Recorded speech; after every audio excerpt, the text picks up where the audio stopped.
ಸ್ನೇಹಿತರೆ, welcome to Kalyana tutorial. ನಾವು ಇವತ್ತು ಫಿಸಿಕ್ಸ್ನ 6ನೇ ಭಾಗವಾದಂಥ ಕ್ವಶನ್ ಆನ್ಸರ್ಸ್ನ ನೋಡೋಣ. ಕ್ವಶನ್ ನಂಬರ್ 51ರಿಂದ 60ರವರೆಗೆ. ಓಕೆ,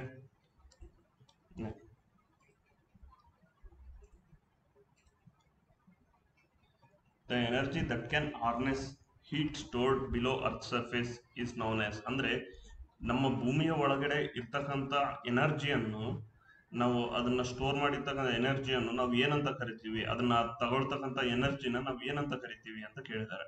ಥರ್ಮಲ್ ಎನರ್ಜಿ ಅಂತ ಮೊದಲು ಇಲ್ಲಿ ಕೊಟ್ಟಿರ್ತಕ್ಕಂಥ ಆಪ್ಷನ್ಗಳಲ್ಲಿ ಏನೇನು ಅಂತ ನೋಡೋಣ. ಓಕೆ, ಥರ್ಮಲ್ ಎನರ್ಜಿ ಅಂತಂದ್ರೆ ಏನು?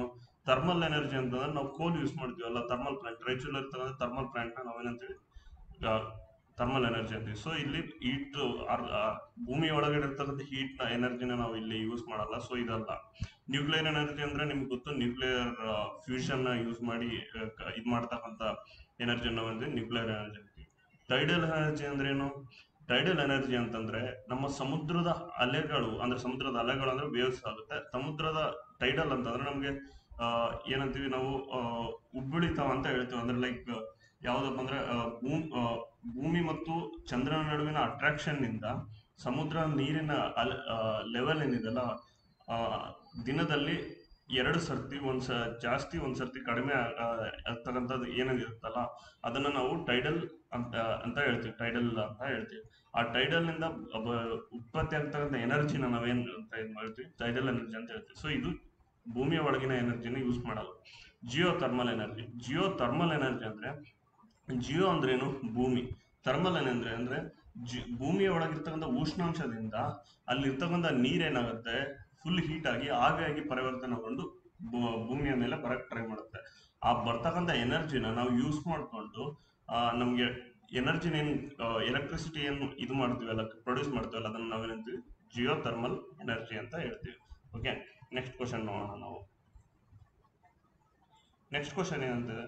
The temperature of boiling water in steam engine may be high because. ಅಂದ್ರೆ ಒಂದು ಸ್ಟೀಮ್ ಇಂಜಿನ್ ಇದೆ, ಸ್ಟೀಮ್ ಇಂಜಿನ್ ನ ಒಳಗಿರ್ತಕ್ಕಂಥ ಬಾಯ್ಲಿಂಗ್ ವಾಟರ್ ಏನಿದೆಲ್ಲ ಅದರದ್ದು ಟೆಂಪರೇಚರ್ ಅನ್ನೋದು ಜಾಸ್ತಿ ಇರುತ್ತೆ ಅಂತ ಕೇಳ್ತಾರೆ. ಅದು ಯಾವ್ದ ರೀಸನ್ ಇಂದ ಆಗುತ್ತೆ ಅಂತ ಹೇಳ್ತೀವಿ. ಇವಾಗ ಇದನ್ನ ಸಿಮಿಲರ್ ಎಕ್ಸಾಂಪಲ್ ನಾವು ದಿನಬಳಕೆಯಲ್ಲಿ ಇರ್ತಕ್ಕಂಥ ವಸ್ತುಗಳಲ್ಲಿ ನೋಡ್ಬೇಕಂತಂದ್ರೆ ಪ್ರೆಷರ್ ಕುಕ್ಕರ್ ಅಂತ ಹೇಳ್ತೀವಿ. ಪ್ರೆಷರ್ ಕುಕ್ಕರ್ ಅಲ್ಲಿ ಅನ್ನ ಜಲ್ದಿ ಬೇಯುತ್ತೆ. ಅದೇ ನಾರ್ಮಲ್ ಒಂದು ಕಡಾಯಿಲಲ್ಲಿ ಅನ್ನ ಬೇಯಿಸೋದಕ್ಕಿಂತ. ರೀಸನ್ ಏನಪ್ಪಾ ಅಂತಂದ್ರೆ, ಪ್ರೆಷರ್ ಕುಕ್ಕರ್ ಅಲ್ಲಿ ನಿಮ್ಗೆಲ್ಲ ಹೆಸರಲ್ಲೇ ಇದೆ, ಪ್ರೆಷರ್ ಕುಕ್ಕರ್ ಅನ್ನೋದು ಪ್ರೆಷರ್ ನ ಇಟ್ಕೊಳ್ಳುತ್ತೆ. ಒಂದು ನೀರು ಹೀಟ್ ಆದಂಗೆಲ್ಲ ಪ್ರೆಷರ್ ಜಾಸ್ತಿ ಆಗ್ತಾ ಹೋಗುತ್ತೆ. ಆ ಪ್ರೆಷರ್ ನ ಹಿಡಿದಿಟ್ಕೊಂಡಾಗ ಅನ್ನವನ್ನು ಜಾಸ್ತಿ ಕುದಿಯುತ್ತೆ. ಅದೇ ರೀತಿ ಸ್ಟೀಮ್ ಇಂಜಿನ್ ಅಲ್ಲೂ ನಮ್ಮ ನೀರನ್ನು ಹಾವಿ ಮಾಡಿ ಆ ಹಾವಿಯಿಂದ ನಮಗೆ ಇಂಜಿನ್ ರನ್ ಆಗ್ತಕ್ಕಂಥದ್ದು ನೋಡ್ತೀವಿ. ಅದಕ್ಕೆ ನಾವೇನ್ ಹೇಳ್ತೀವಿ? ಸ್ಟೀಮ್ ಇಂಜಿನ್ ಅಂತ ಹೇಳ್ತೀವಿ. ಸ್ಟೀಮ್ ಇಂಜಿನ್ ಅಲ್ಲಿ ಟೆಂಪರೇಚರ್ ಅನ್ನೋದು ಜಾಸ್ತಿ ಇರುತ್ತೆ. ಅದ್ ರೀಸನ್ ಏನಪ್ಪಾ ಅಂತಂದ್ರೆ ಪ್ರೆಷರ್. ಅಂದ್ರೆ ಇಲ್ಲಿ ಏನ್ ಬರುತ್ತೆ ನಮ್ಗೆ? There is high pressure inside the boiler. ಅದು ಓಕೆ, ಡಿಸಾಲ್ವ್ಡ್ ಸಬ್ಸ್ಟೆನ್ಸ್ ಅಲ್ಲ. ಯಾಕಂದ್ರೆ ನಾವು ಯಾವ ತರದ ನೀರಾದ್ರೂ ಯೂಸ್ ಮಾಡ್ಕೋಬಹುದು. Low pressure inside the boiler chance ಇಲ್ಲ. ಯಾಕಂದ್ರೆ ನಾವು ಟೆಂಪರೇಚರ್ ಇನ್ಕ್ರೀಸ್ ಮಾಡಿದಾಗ ನಮ್ಗೇನು ಪ್ರೆಷರ್ ಅನ್ನೋದು ಇನ್ಕ್ರೀಸ್ ಆಗುತ್ತೆ. The fire is at higher temperature ಅನ್ನೋದು ಒಂದೇ ಅಳತೆಯಲ್ಲಿ ಯೂಸ್ ಮಾಡ್ತೀವಿ. ಬಟ್ ಕೊಡ್ತಕ್ಕಂಥ ಹೀಟಿಗೆ ಟೆಂಪರೇಚರ್ ಅನ್ನೋದು ಏನಾಗುತ್ತಲ್ಲ ಸಮವಾಗಿ ಹೆಚ್ಚಿಗೆ ಆಗ್ಬೇಕು. ಬಟ್ ಬಾಯ್ಲರ್ ಅಲ್ಲಿ ಏನಂತಂದ್ರೆ ಜಾಸ್ತಿ ಜಲ್ದಿ ಇದು ಹೀಟ್ ಟೆಂಪರೇಚರ್ ಅನ್ನೋದು ಜಾಸ್ತಿ ಆಗುತ್ತೆ. ರೀಸನ್ ಏನಪ್ಪ ಅಂದ್ರೆ ಅಲ್ಲಿ ಪ್ರೆಷರ್ ಅನ್ನೋದು ಜಾಸ್ತಿ ಇರುತ್ತೆ. ಇದು ಆನ್ಸರ್ ಏನಪ್ಪಾ ಅಂದ್ರೆ ಆನ್ಸರ್ ಸಿ.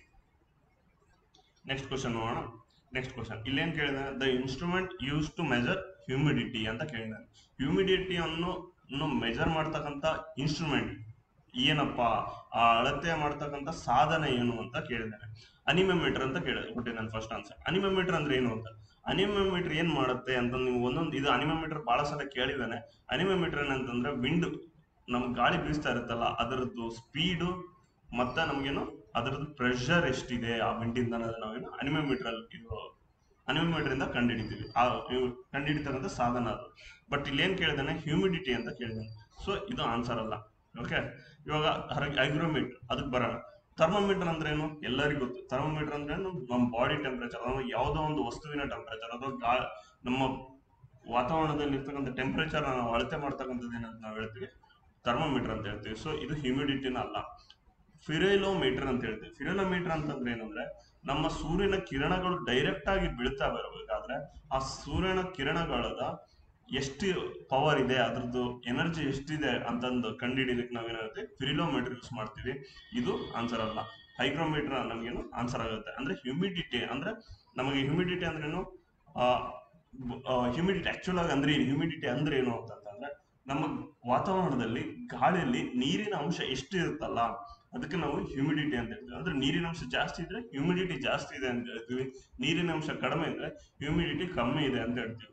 ಅದಕ್ಕೆ ಕೋಸ್ಟಲ್ ರೀಸನ್ ಅಂತಂದ್ರೆ ನಮಗೆ ಸಮುದ್ರದಲ್ಲಿ ಪಕ್ಕದಲ್ಲಿ ಇರ್ತಕ್ಕಂಥ ಎಲ್ಲಾ ರೀಸನ್ಗಳಲ್ಲಿ ಹ್ಯೂಮಿಡಿಟಿ ಜಾಸ್ತಿ ಇರುತ್ತೆ. ಯಾಕಂದ್ರೆ ಅಲ್ಲಿ ಸಮುದ್ರದ ನೀರು ಹಾವಿಯಾಗಿ ವಾತಾವರಣದಲ್ಲಿ ಹರಡಿ ಬಿಟ್ಟಿರುತ್ತೆ. ಅವಾಗ ನಮ್ಗೇನು ಹ್ಯೂಮಿಡಿಟಿ ಜಾಸ್ತಿ ಇರುತ್ತೆ. ಅದೇ ಭೂಗೋಳದ ಒಳಗಡೆ ಅಂದ್ರೆ ನಮ್ಮ ಭಾರತಕ್ಕೆ ಕಂಪೇರ್ ಮಾಡಿದ್ರೆ, ನಮ್ಮ ಕರ್ನಾಟಕಕ್ಕೆ ಕಂಪೇರ್ ಮಾಡಿದ್ರೆ ಮಂಗಳೂರು ಆ ಸೈಡ್ ಅಲ್ಲಿ ನಮ್ಗೇನು ಹ್ಯೂಮಿಡಿಟಿ ಜಾಸ್ತಿ ಇರುತ್ತೆ. ಅದೇ ರಾಯಚೂರು, ಗುಲ್ಬರ್ಗ ಈ ಕಡೆ ಏರಿಯಾಗಳಲ್ಲಿ ನಮ್ಗೆ ಏನಾಗುತ್ತೆ ಹ್ಯೂಮಿಡಿಟಿ ಕಮ್ಮಿ ಇರುತ್ತೆ. ಯಾಕಂದ್ರೆ ಸಮುದ್ರದಿಂದ ದೂರದಲ್ಲಿದೆ, ನೀರಿನ ಅಂಶ ವಾತಾವರಣದಲ್ಲಿ ಏನಿರುತ್ತೆ ಕಡಿಮೆ ಇರುತ್ತೆ. ಸೊ ಅದರಲ್ಲಿ ಹ್ಯೂಮಿಡಿಟಿ, ಅದಕ್ಕೆ ಹ್ಯೂಮಿಡಿಟಿ ಅಂತ ಹೇಳ್ತೀವಿ. ಜಾಸ್ತಿ ಕಮ್ಮಿ ಎಲ್ಲಿದೆ ಅಂತ ನಿಮ್ಗೂ ಅದ್ರ ಜಿಯೋಗ್ರಫಿ ಪ್ರಕಾರನು ಗೊತ್ತಿರ್ಬೇಕು. ಓಕೆ, ಇವಾಗ ಅದನ್ನ ಅಳತೆ ಮಾಡ್ತಕ್ಕಂಥ ಸಾಧನ ಯಾವ್ದು ಯೂಸ್ ಮಾಡ್ತೀವಪ್ಪ ಅಂದ್ರೆ ನಾವು ಹೈಗ್ರೋಮೀಟರ್ ಅನ್ನೋದನ್ನ ನಾವು ಯೂಸ್ ಮಾಡ್ತೀವಿ. ಓಕೆನಾ, ನೆಕ್ಸ್ಟ್ ಕ್ವಶನ್ ನೋಡೋಣ. Next question, the fat can be separated from milk in a cream separator. ಅಂದ್ರೆ ಇವಾಗ ಒಂದು ಅಂದ್ರೆ ಇವಾಗ ನಿಮ್ಗೆ ಎಕ್ಸಾಂಪಲ್ ಹೆಂಗೆ ಅಂತಂದ್ರೆ ಬೆಣ್ಣೆನ, ಇವಾಗ ಮಜ್ಜಿಗೆಯಿಂದ ಬೆಣ್ಣೆನ ಹೆಂಗ ಬೇರೆ ಮಾಡ್ತೀವಿ ನಾವು, ಚರ್ನಿಂಗ್ ಅಂತ ಹೇಳ್ತೀವಿ. ಇಂಗ್ಲಿಷ್ ಅಲ್ಲಿ ಚರ್ನಿಂಗ್ ಅಂತ ಹೇಳ್ತೀವಿ. ಅಂದ್ರೆ ನಮ್ಮ ಮಜ್ಜಿಗೆ ಬೇರೆ ಮಾಡೋದನ್ನ ಕೋಲ್ ಇಟ್ಬಿಟ್ಟು ಕರಕರ ತಿರುಗಿಸ್ತೀವಲ್ಲ ಅದಕ್ಕೆ ನಾವು ಚರ್ನಿಂಗ್ ಅಂತ ಹೇಳ್ತೀವಿ. ಆ ಚರ್ನಿಂಗ್ ಇರ್ತಕ್ಕಂಥ ಅದು ಫೋರ್ಸ್ ಯಾವ್ದಪ್ಪ ಅಂತಂದ್ರೆ ನಮ್ಗೇನು ಸೆಂಟ್ರಿಫ್ಯೂಗಲ್ ಫೋರ್ಸ್ ಅಂತ ಹೇಳ್ತೀವಿ. ಓಕೆನಾ, ಸೆಂಟ್ರಿಫ್ಯೂಗಲ್ ಫೋರ್ಸ್. ಅದು ಸೆಂಟ್ರಿಫ್ಯೂಗಲ್ ಫೋರ್ಸ್ ಹೆಂಗೆ ಅಂದ್ರೆ ಯಾವುದೇ ಒಂದು ವಸ್ತು ನೀರಿನ ಅಂಶ ಇರ್ತಕ್ಕಂಥದ್ದು ದುಂಡುವಾಗಿ ತಿರುಗಿದಾಗ ಅಲ್ಲಿ ಪ್ರೊಡ್ಯೂಸ್ ಆಗತಕ್ಕಂಥ ಎನರ್ಜಿ ಏನಿದೆಲ್ಲ, ಫೋರ್ಸ್ ಏನಿದೆ ಹೊರಗಡೆ ಇರುತ್ತೆ. ಅಂದ್ರೆ ನಾವು ತಿರುಗಿಸೋ ಇದರಲ್ಲಿ ಆ ಸೆಂಟರ್ ಆಫ್ ಪಾಯಿಂಟ್ ಅನ್ಕೊಂಡ್ರೆ ಅದು ಸುತ್ತಮುತ್ತ ಎಲ್ಲಾ ಕಡೆನೂ ಸುತ್ತ ಹರಡುತ್ತೆ ಆ ಫೋರ್ಸ್ ಅನ್ನೋದು. ಸೊ ಅದೇನಂತಾರೆ ನಾವು ಸೆಂಟ್ರಿಫ್ಯೂಗಲ್ ಫೋರ್ಸ್ ಅಂತೀವಿ. ಆ ಮಜ್ಜಿಗೆ ನಿಮ್ಗೆ ಎಕ್ಸಾಂಪಲ್ ಏನಕ್ಕೆ ಕೊಟ್ಟೆ ಅಂದ್ರೆ ಮಜ್ಜಿಗೆ ಎಲ್ಲರಿಗೂ ಗೊತ್ತಿರುತ್ತೆ ನಾರ್ಮಲ್ ಆಗಿ. ಅದೇ ತರ ನಮ್ಗೇನು ಮಿಲ್ಕ್ ಇಂದ ಕ್ರೀಮ್ ನ ಸಪರೇಟ್ ಮಾಡ್ಬೇಕಂದ್ರೂ ಚರ್ನಿಂಗ್ ಯೂಸ್ ಮಾಡ್ತೀವಿ ಮಷೀನ್ ಅಲ್ಲಿ. ಆ ಫೋರ್ಸ್ ಯಾವ್ದಪ್ಪ ಅಂತಂದ್ರೆ ನಾವೇನು ಸೆಂಟ್ರಿಫ್ಯೂಗಲ್ ಫೋರ್ಸ್ ಅಂತ ಹೇಳ್ತೀವಿ. ಓಕೆನಾ, ನೆಕ್ಸ್ಟ್ ಕ್ವಶನ್ ನೋಡೋಣ. ನೆಕ್ಸ್ಟ್ ಕ್ವಶನ್ ಏನ್ ಕೇಳಿದ, ಟ್ರಾನ್ಸ್ಫಾರ್ಮರ್ ವರ್ಕ್ಸ್ ವಿತ್ ಅಂದ್ರೆ ಟ್ರಾನ್ಸ್ಫಾರ್ಮರ್ ಅನ್ನೋದು ಹೆಂಗೆ ವರ್ಕ್ ಆಗುತ್ತೆ ಅಂದ್ರೆ ಯಾವ ಕರೆಂಟ್ ಇಂದ ವರ್ಕ್ ಆಗುತ್ತೆ ಅನ್ನೋದು. ಯಾಕಂದ್ರೆ ಆಪ್ಷನ್ಸ್ ಅಲ್ಲಿ ನೋಡಿದ್ರೆ ಯಾವ ಕರೆಂಟ್ ಇಂದ ವರ್ಕ್ ಆಗುತ್ತೆ ಅಂತ ಕೇಳಿದಾರೆ. ಡಿ ಸಿ ಕರೆಂಟ್ ಅಂದ್ರೆ ಏನು, ಆಲ್ಟರ್ನೇಟಿವ್ ಕರೆಂಟ್ ಅಂದ್ರೆ ಏನು ಅಂತಂದು ಹೇಳ್ಬೇಕು. ಓಕೆ, ಡಿ ಸಿ ಕರೆಂಟ್ ಅಂತಂದ್ರೆ ನಮಗೆ ಒಂದು ಎಂಡ್ ಟು ಎಂಡ್ ಅಲ್ಲಿ ಒಂದು ವೋಲ್ಟೇಜ್ ಇಲ್ಲಿ 10 ವೋಲ್ಟ್ ಇತ್ತಂದ್ರೆ ಇಲ್ಲಿ 0 ವೋಲ್ಟ್ ಅಂತ ಕನ್ಸಿಡರ್ ಮಾಡಿದ್ರೆ ಈ ಟೋಟಲ್ ಎಂಡ್ ಇಂದ ಎಂಡಿಗೆ ಎಷ್ಟು ಇರುತ್ತೆ 10 ವೋಲ್ಟ್ ಇರುತ್ತೆ ಅಷ್ಟೇ, ಅದು ಚೇಂಜ್ ಆಗಲ್ಲ ವೋಲ್ಟೇಜ್ ಅನ್ನೋದು. ಅದೇನು D C current. Alternative current ಅಂತಂದ್ರೇನು ನಮಗೆ ವೋಲ್ಟೇಜ್ ಅನ್ನೋದು ಹೆಚ್ಚು ಕಮ್ಮಿ ಆಗ್ತಾನೆ ಇರುತ್ತೆ ನಮಗೆ. ಸೊ ಅದು ಫ್ರೀಕ್ವೆನ್ಸಿ ಮೇಲೆ ಅದರದ್ದು ಆಂಪ್ಲಿಟ್ಯೂಡ್ ಮೇಲೆ ನಮ್ಗೆ ಏನಾಗ ಗೊತ್ತಾಗುತ್ತೆ, ನಮಗೆ ಆ ಆಲ್ಟರ್ನೇಟಿವ್ ಕರೆಂಟಿನ ಎನರ್ಜಿ ಅನ್ನೋದು ಗೊತ್ತಾಗುತ್ತೆ. ಇಲ್ಲಿ ಟ್ರಾನ್ಸ್ಫಾರ್ಮರ್ ಅಂದ್ರೆ ಏನು ಅಂತ ಮೊದಲು ನೋಡ್ಬೇಕು. ಓಕೆ, ಡಿ ಸಿ ಕರೆಂಟ್ ಅಂದ್ರೆ ಏನು, ಎ ಸಿ ಕರೆಂಟ್ ಅಂದ್ರೆ ಏನು ನೋಡೋದು. ಈ ಟ್ರಾನ್ಸ್ಫಾರ್ಮರ್ ಅಂತಂದ್ರೆ ಫಸ್ಟ್ ಇದೊಂದು ಬಾಕ್ಸ್ ಅನ್ಕೊಳ್ಳಿ, ಇಲ್ಲೊಂದು ಕೋರ್ ಇರುತ್ತೆ. ಕೋರ್ ಅಂದ್ರೆ ಐರನ್ನೇ ಇರುತ್ತೆ. ಓಕೆ, ಐರನ್ ಕೋರ್ ಇರುತ್ತೆ, ಇಲ್ಲೊಂದು ಕೋರ್ ಇರುತ್ತೆ. ಇಲ್ಲಿ ಬರ್ತಕ್ಕಂಥ ಕರೆಂಟ್ ಏನಿದೆಲ್ಲ, ಇದು ಕರೆಂಟ್ ಇರ್ತಕ್ಕಂಥದ್ದು ಇಲ್ಲಿ ಸೊಲೆನಾಯ್ಡ್ ಅಂತ ಹೇಳ್ತೀವಿ. ಸೊಲೆನಾಯ್ಡ್ ಅಂದ್ರೆ ವೈರ್ನ ಹಿಂಗೆ ಸುತ್ತಿದ್ರೆ ನಮಗೆ ಸೊಲೆನಾಯ್ಡ್ ಅಂತ ಹೇಳ್ತೀವಿ. ಆಕ್ಚುಲ್ ಆಗಿ ಅದು ಸಣ್ಣ ಪ್ರಮಾಣದಲ್ಲಿ ನಾವು ಇಂಡಕ್ಟರ್ ಅಂತ ಹೇಳ್ತೀವಿ, ದೊಡ್ಡ ಪ್ರಮಾಣದಲ್ಲಿ ಇರ್ಬೇಕಾದ್ರೆ ಅದಕ್ಕೆ ಏನಂತೀವಿ ನಾವು ಸೊಲೆನಾಯ್ಡ್ ಅಂತ ಹೇಳ್ತೀವಿ.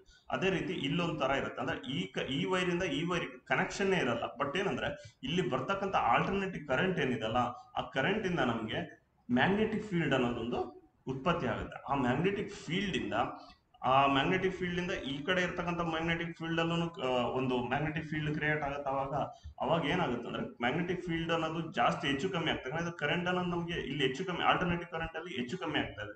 ಇಲ್ಲಿ ಹೆಚ್ಚು ಕಮ್ಮಿ ಆಗ್ತಾ ಇರೋದ್ರಿಂದ ಇಲ್ಲಿ ಇರ್ತಕ್ಕಂಥ ಮ್ಯಾಗ್ನೆಟಿಕ್ ಫೀಲ್ಡ್ ಅಲ್ಲೂ ಹೆಚ್ಚು ಕಮ್ಮಿ ಆಗುತ್ತಾ. ಅವಾಗ ಏನಾಗುತ್ತೆ ಅಂದ್ರೆ ಮ್ಯಾಗ್ನೆಟಿಕ್ ಫೀಲ್ಡ್ ಅಲ್ಲಿ ಹೆಚ್ಚು ಕಮ್ಮಿ ಆದಾಗೂ ನಮ್ಗೇನು ಕರೆಂಟ್ ಅನ್ನೋದು ಒಂದು ಫಾರ್ಮ್ ಆಗುತ್ತೆ.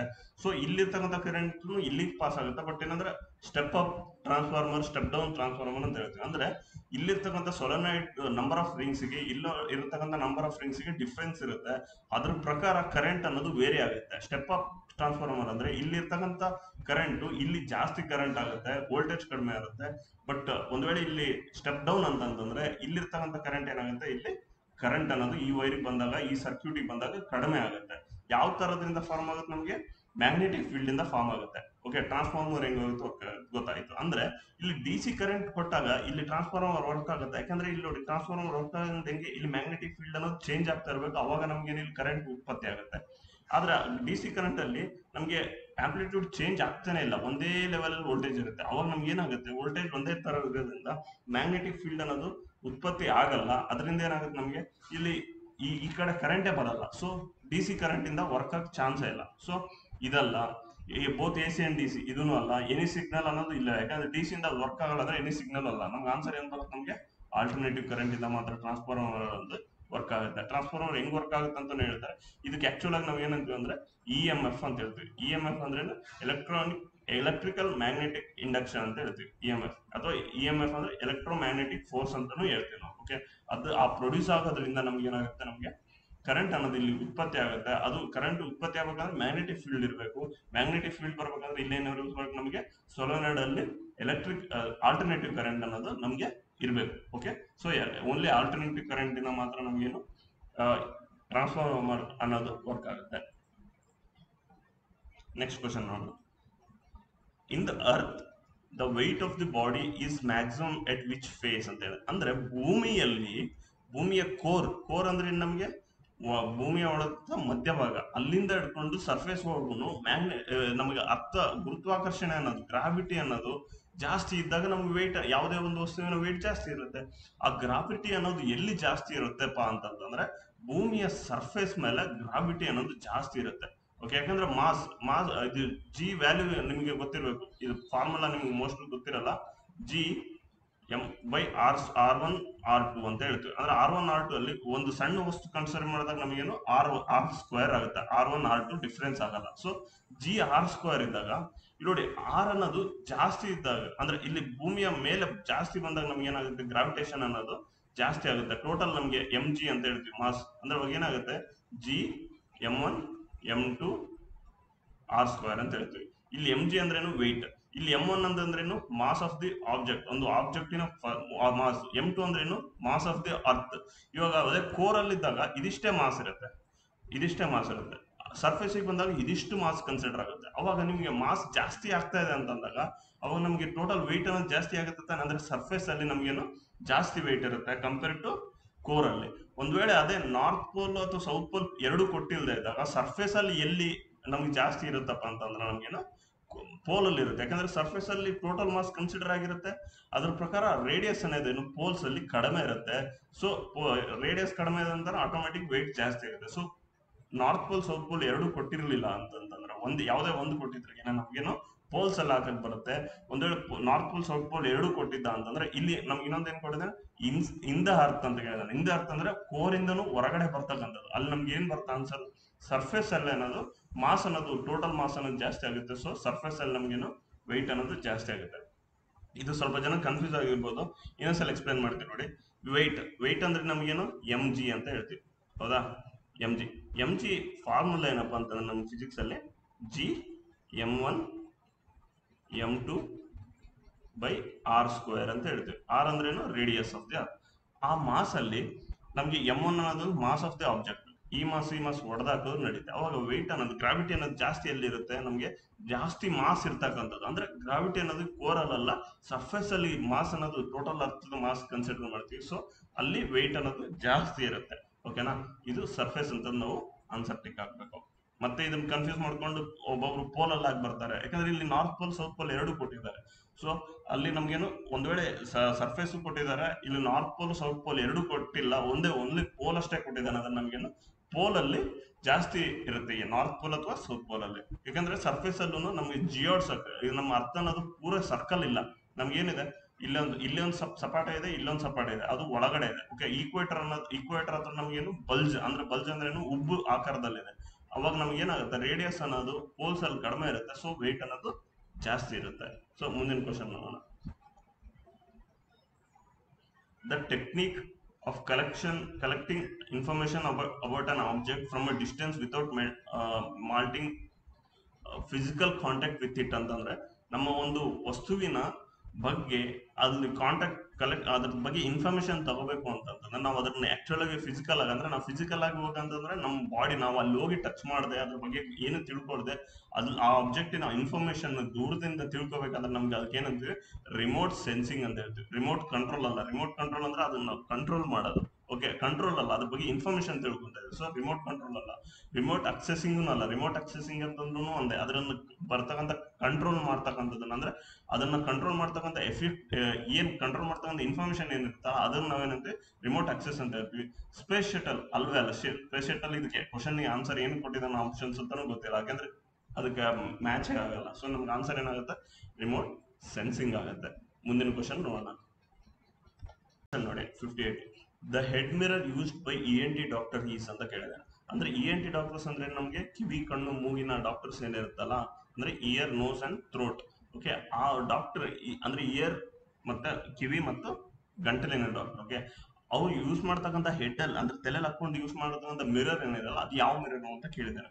ಇಲ್ಲಿ ನಮ್ಗೆ ಆಪ್ಷನ್ಸ್ ಕೊಟ್ಟಿದ್ದಾನೆ, concave mirror, convex mirror, plane mirror ಅಂದ್ರೆ ಮತ್ತೆ ಪ್ಲೇನ್ ಆಫ್ ಕಾನ್ವೆಕ್ಸ್ ಮಿರರ್ ಅಂತ ಕೊಟ್ಟಿದ್ದಾನೆ.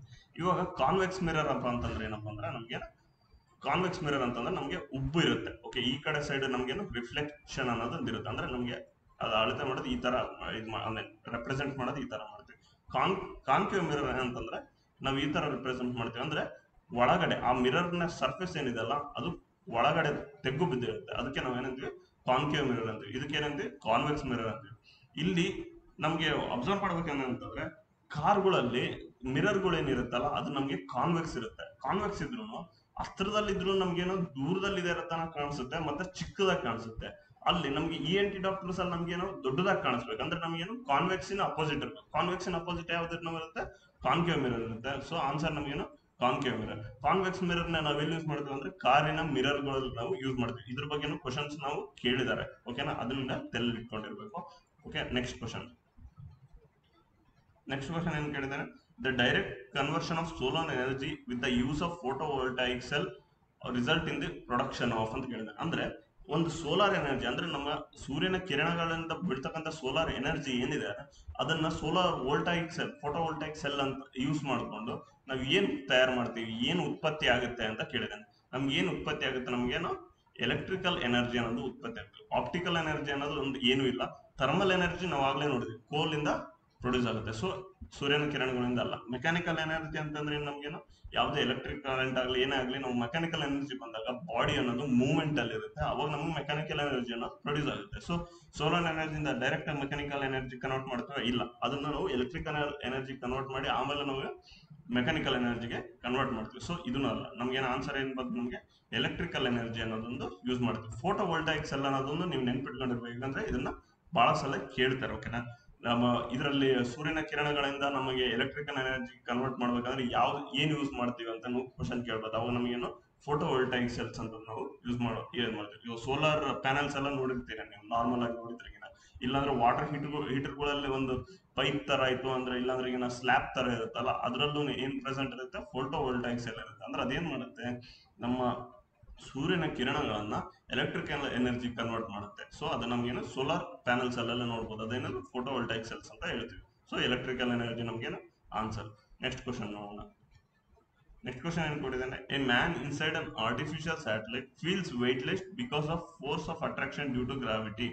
ಅಂದ್ರೆ force of attraction due to earth ಅಂತ ಕೇಳಿ, ಅಂದ್ರೆ ಭೂಮಿಯ ಗುರುತ್ವಾಕರ್ಷಣೆ ಅನ್ನೋದು ಆರ್ಟಿಫಿಷಿಯಲ್ ಸ್ಯಾಟಲೈಟ್ ಅಲ್ಲಿ ಇರ್ತಕ್ಕಂಥವನಿಗೆ 0 ಇರುತ್ತೆ. ಅಂದ್ರೆ ಅಲ್ಲಿ ಅವನ ಫೋರ್ಸ್ 0 ಇದೆ ಅಂತಂದ್ರೆ, ಅವನ ವೆಯ್ಟ್ಲೆಸ್ ಅಂದ್ರೆ ಅವನ ವೆಯ್ಟ್ ಅನ್ನೋದು ಇಲ್ಲ ಅಂದ್ರೆ, ನಮ್ ವೆಯ್ಟ್ ಅನ್ನೋದು ಫೀಲ್ ಆಗ್ತಿಲ್ಲ ಅಂತಂದ್ರೆ ಅರ್ಥ ಏನು, ನಮ್ದು ಅಲ್ಲಿ ಭೂಮಿಯಿಂದ ಗುರುತ್ವಾಕರ್ಷಣೆ ಏನಿದೆಲ್ಲ 0 ಆಗಿದೆ. ಅಂದ್ರೆ ಇಲ್ಲಿ ಆರ್ಟಿಫಿಷಿಯಲ್ ಸ್ಯಾಟಲೈಟ್ ಅಲ್ಲಿ ಏನಿದ್ರೆ ಈಕ್ವಲ್ ಆಗಿ ಒಡೆದೋಗಿದೆ, ಅಂದ್ರೆ ನಮ್ಗೇನು 0 ಎಟ್ ದ ಪ್ಲೇಸ್ ಅಂತ ಹೇಳ್ತೀವಿ.